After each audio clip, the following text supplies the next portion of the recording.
Ladies and gentlemen, compatriots, good evening. It is an honor and a privilege to stand before you to speak.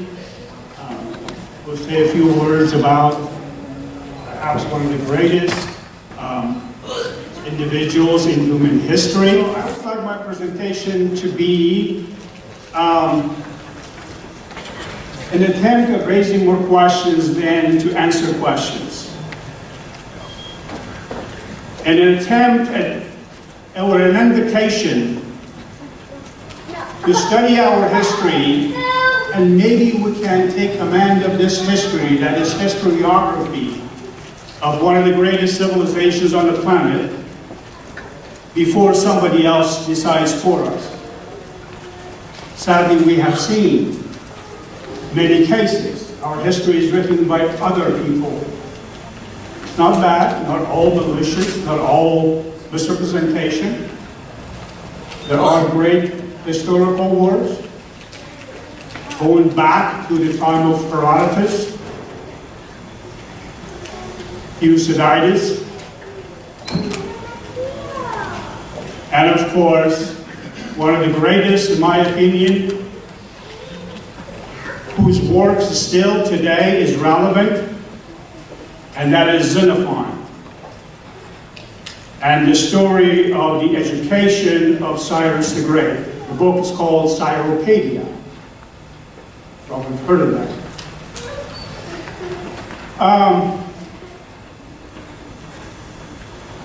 I'll come back to that, to Cyropaedia in a moment. But before, let us take a moment and think about what history is. What is really the definition of history? Oftentimes we confuse history with a series of unconnected, disconnected events, all lumped together, and we call it history. That's not history. And sadly, most people who write about history seems follow that path. Story of human beings, the becoming of human beings, the evolution of human societies is history. Western philosophy, Eastern philosophy, monotheistic religions, starting from Zoroaster, our great Zoroaster, all the way, they all have pointed out that there is this becoming of human beings. Not series of events, large and small, but the story of who we were and who we are and where we would like to be, where we're going. It's in that sense that it's important for us to be historically literate, to study history.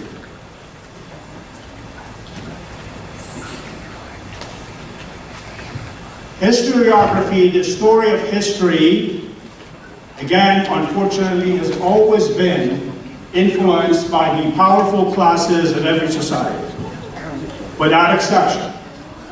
I don't know, I'm not an expert in history, although I've studied various histories,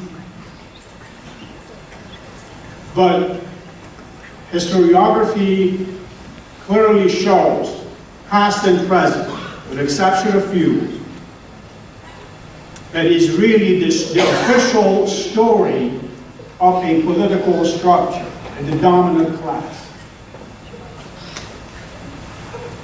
In other words, history has been written from the point of view of those who are in power, wield power, exercise power at the expense of everybody else in society.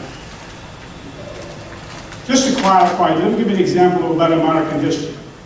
I remember as a first-year history student, I took a history class, and I still remember, and I still have that book that we're using. It was a history of primarily white male. Women, minorities were pretty much on the margins of history, lip service. Occasionally, there were these women or minorities who did something extraordinary. You couldn't avoid mentioning it. But for the most part, it was the history of white men. That's the kind of historiography I'm talking about, which is tainted, which has a purpose other than really telling the story of a society in its collective form. Until 3, 4, 5 decades ago, women minorities decided that, wait a minute, this is not right. We have been part of this history, and then from there on, of course, from there on, even today still, we have journalists who write history books, still repeating the old version.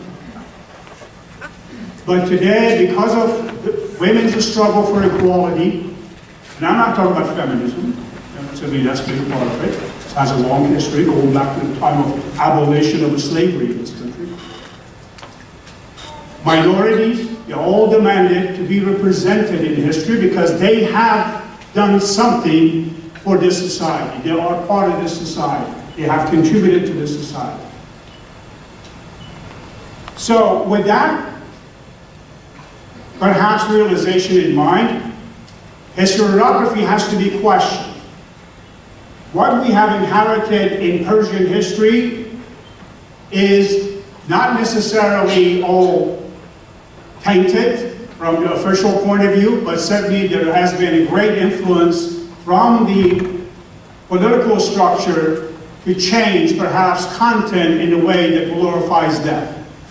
So, history then, the story of becoming of human beings in their societies, historiography, the writing of that, hopefully with a philosophy that is more humanitarian, a philosophy that is egalitarian, philosophy of history, which can guide, channel the energy in writing history towards something positive. Positive meaning a community of people who tolerate. Did I say tolerate? I think tolerant is such a condescending word. When we say being tolerant, it implies somehow somebody's better than somebody else. No, coexistence. Coexistence. And I think that's one of the greatest contributions of Cyrus the Great, with his Cyrus cylinder, the Declaration of Human Rights. Never talked about toleration, talked about coexistence, a community of people. Anybody who wants to worship any God, kind of God, they're free to do so. Any language they want to speak, they're free to do so. And truly a confederation of willing states. Maybe I'm exaggerating. Again, that's another thing, by the way. History is full of exaggeration and conjecture. Somehow there are assumptions, and then on that basis we'll move on without questioning the basic assumptions. If we say that during the time of Cyrus' reign, a very short period of time, 29 years, that everything was beautiful, I think we've lied to ourselves. Of course there were atrocities, but we don't have a record of any of those things.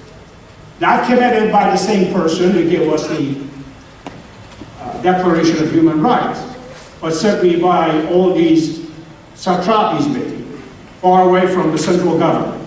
So we need to keep that in mind. And we're not trying to portray a history that is all great and is all perfect. There is no history, in my personal opinion, in the history of the world.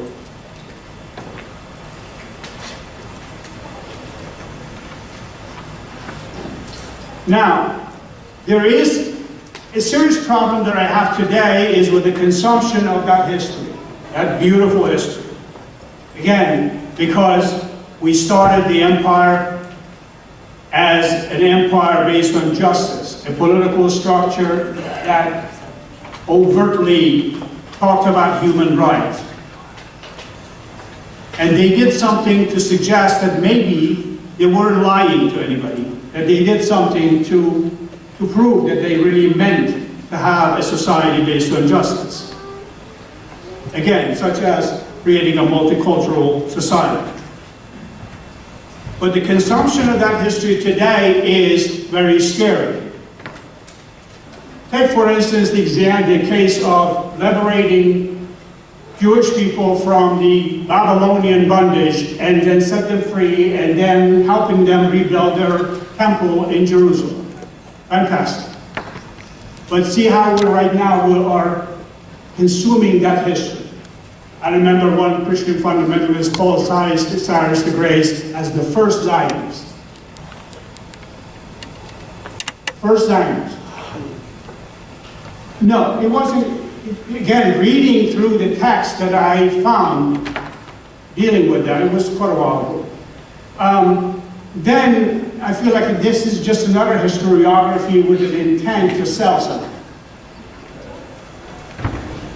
And of course, Benjamin Netanyahu, the Prime Minister of Israel, likened Donald Trump to Cyrus the Great because of the recent change of location of American embassy in Israel, from Tel Aviv to Jerusalem.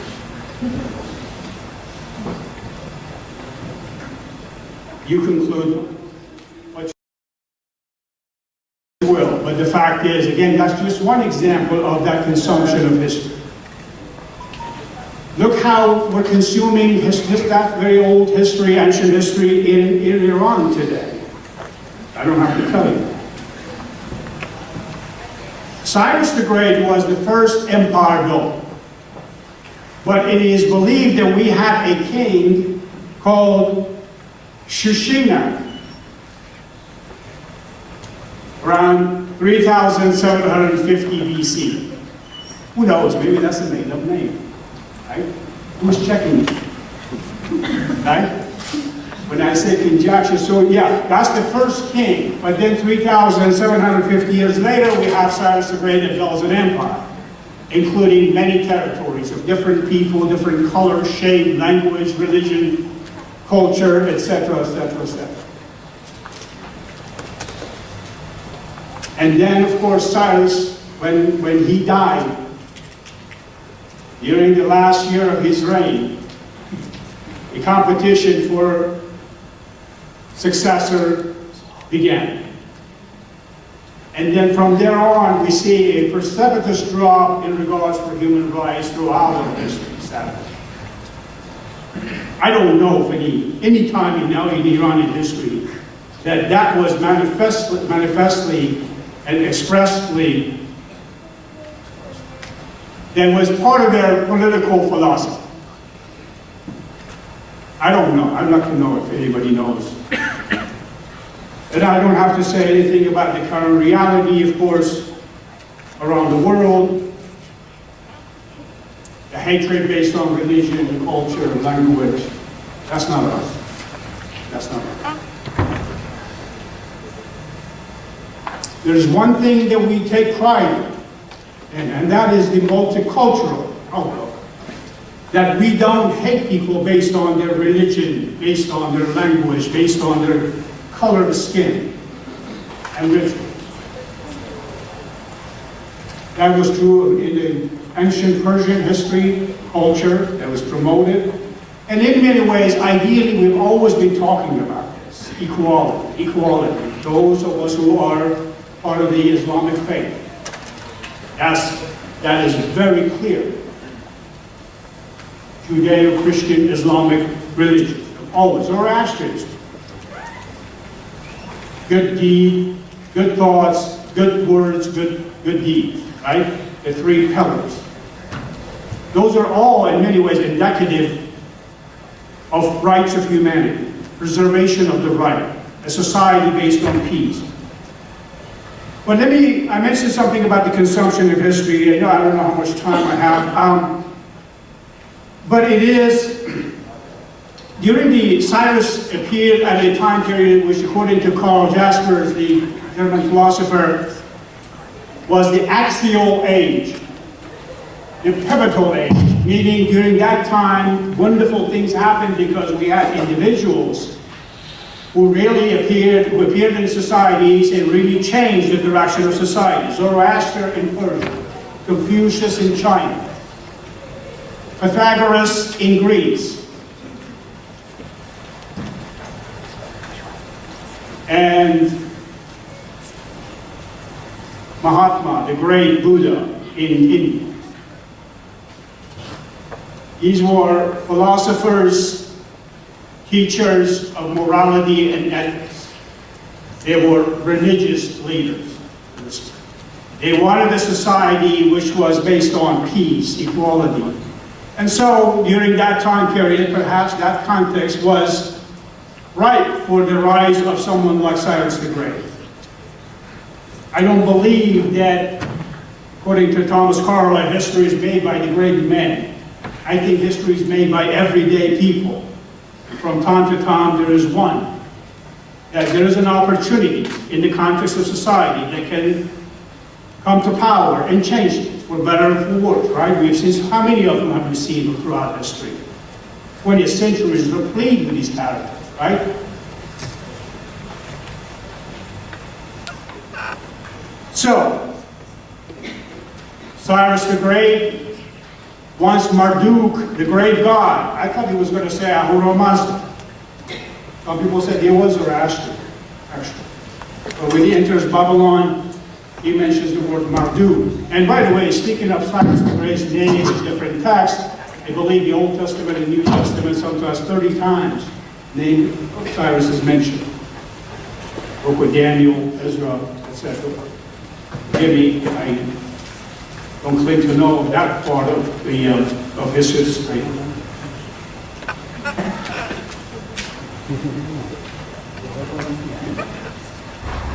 Now, the contemporary, of course, relevance of Cyrus the Great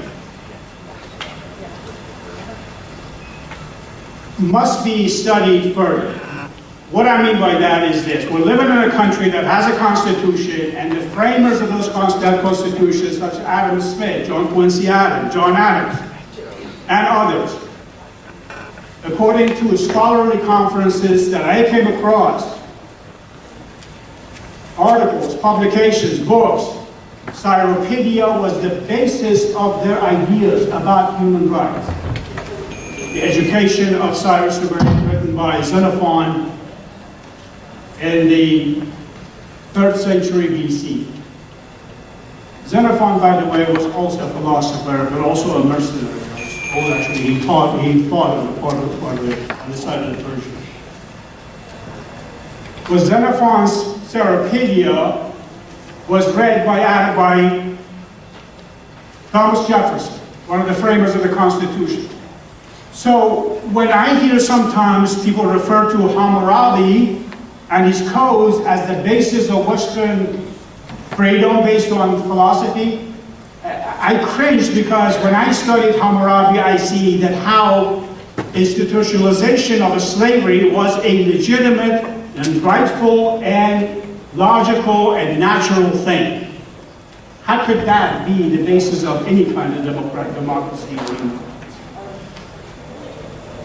Fast forward to the future, from 1800 BC to 500 BC, Cyrus the Great cylinder today is still influencing our decisions. I'm told that my time is up, but thank you very much.